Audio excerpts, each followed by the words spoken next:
प्यार एक खूबसूरत चीज़ होती है। ये ज़िंदगी खुशियों से भर देती है। हम जिससे प्यार करते हैं उससे अपने दिल की सब बातें बेझिझक कह देते हैं। मेरी भी किस्मत एक दिन चमकी थी जब मेरी उदासी भरी ज़िंदगी में माधवी आई थी। तब मैं दिल्ली में काम करता था। एक दिन बस यूं ही किसी इवेंट में गया था। वहाँ मेरी मुलाकात माधवी से हुई। वो बहुत ही खूबसूरत थी। एक ही नज़र में मैं दिल दे बैठा। हम तुरंत दोस्त बन गए और देखते ही देखते हम एक दूसरे को कमिटमेंट दे बैठे। माधवी और मैं लिव इन रिलेशनशिप में रहने लगे। हम एक दूसरे से इंटीमेट भी थे। हम बहुत खुश थे। माधवी अपने करियर को लेकर बहुत सीरियस थी। मैं भी आसमान की बुलंदियों तक उड़ना चाहता था। एक दिन मुझे ऑफिस से बोला गया कि बॉम्बे में एक सीनियर एग्जीक्यूटिव का पोस्ट खाली है। अगर मुझे प्रमोशन चाहिए तो बॉम्बे शिफ्ट होना पड़ेगा। मैं यह अपॉर्चुनिटी हाथ से नहीं जाने देना चाहता था। मैंने माधवी को अपने प्रमोशन और ट्रांसफ़र की बात बताई। माधवी मेरे लिए बहुत खुश थी। हमने डिसाइड किया कि मैं बॉम्बे चला जाऊंगा। धीरे धीरे माधवी भी आने की तैयारी करेगी। हम लिव इन रिलेशनशिप से लॉन्ग डिस्टेंस रिलेशनशिप में चले गए। दूर रहने से हमारे रिलेशनशिप का फ्लेवर चला गया।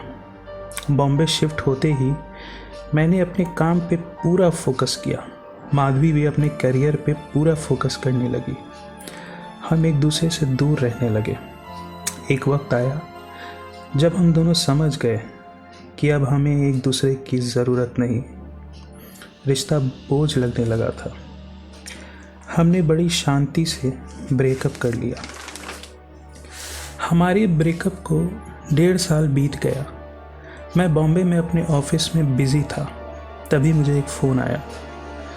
मुझे दिल्ली क्राइम ब्रांच से फ़ोन आया था। उन्होंने मुझसे पूछा, क्या आप मिस्टर प्रकाश हैं, माधवी के दोस्त? मुझे कुछ समझ नहीं आया। मैंने कहा, हाँ मैं ही मिस्टर प्रकाश हूँ, माधवी का दोस्त। क्राइम ब्रांच वालों ने मुझे दिल्ली आने को कहा। उन्हें मुझसे कुछ पूछताछ करनी थी। मैंने उनसे पूछा भी कि क्या बात हुआ है, मैटर क्या है। उन्होंने कहा कि फ़ोन पे नहीं बता सकते, आप दिल्ली आइए। मेरे हाथ पांव फूल गए थे। मुझे रात भर नींद नहीं आई। न जाने क्या हुआ होगा। मैं कोई बड़ी मुसीबत में तो नहीं फंस गया। मैं अगले दिन फ्लाइट से दिल्ली पहुंचा। क्राइम ब्रांच वालों ने मुझे एक कमरे में बैठा दिया। मेरा दिमाग 200 की स्पीड से चलने लगा। क्या हुआ होगा? कहीं माधवी को किसी ने कुछ किया और पुलिस को शक मुझ पर है? डर से मेरे पैर थरथराने लगे थे। कमरे में एक सीनियर ऑफिसर आया।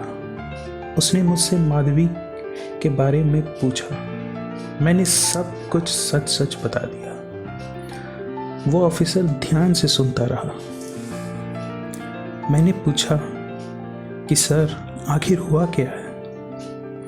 वो सीनियर ऑफिसर ने जवाब दिया, देखिए मिस्टर प्रकाश, बात ऐसा है कि हमने एक शूटर को गिरफ्तार किया था।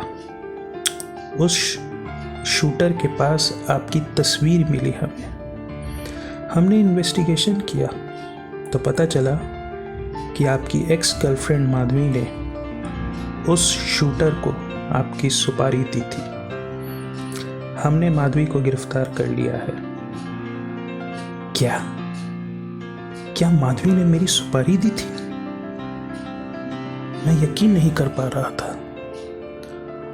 ऑफिसर ने कहा, हाँ ये सच है मिस्टर प्रकाश। कभी कभी प्यार का पैशन ब्रेकअप के बाद नफरत में बदल जाता है।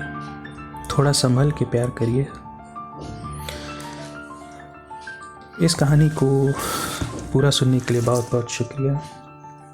अगर आपको माधवी जैसी दोस्त नहीं चाहिए तो प्लीज़ लाइक कीजिए, और अगर आपको बॉम्बे में प्रमोशन चाहिए तो प्लीज़ सब्सक्राइब कीजिए। बहुत बहुत शुक्रिया।